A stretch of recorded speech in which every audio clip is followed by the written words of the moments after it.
Take a look at this equation. The quantity x squared plus 6x plus 1 multiplied by the quantity x squared plus 6x minus 3 equals 5. Now, if your first instinct is to multiply everything out, I completely understand. But before you do that, take a closer look at the two parentheses. Notice anything? Both expressions contain the exact same piece, x squared plus 6x. And whenever a large expression keeps repeating, that's usually a signal that a substitution might help.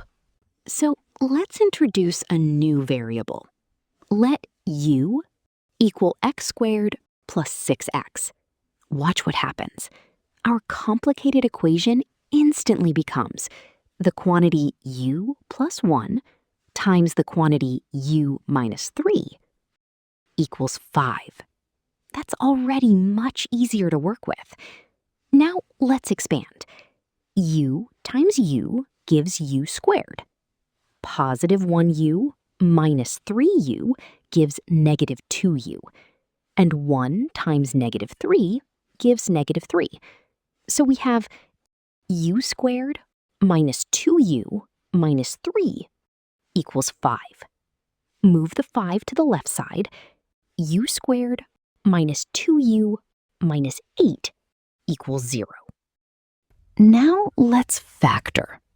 We need two numbers that multiply to negative 8 and add up to negative 2. Those numbers are negative 4 and positive 2.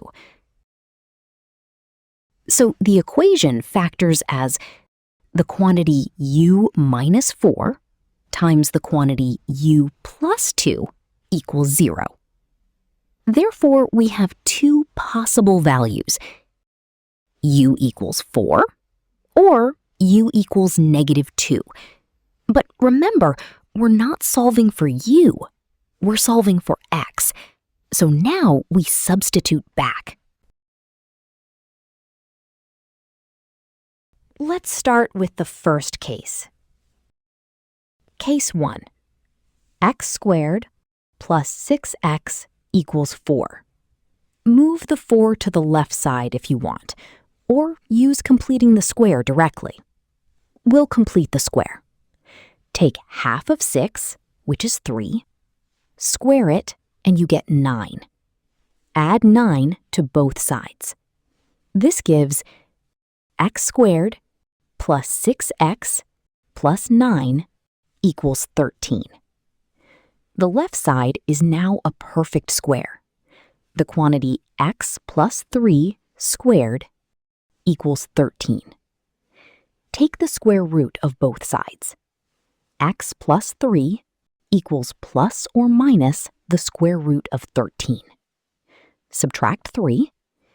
X equals negative 3 plus or minus the square root of 13. So we get our first two solutions. X equals negative 3 plus the square root of 13. And x equals negative 3 minus the square root of 13. Now for case 2.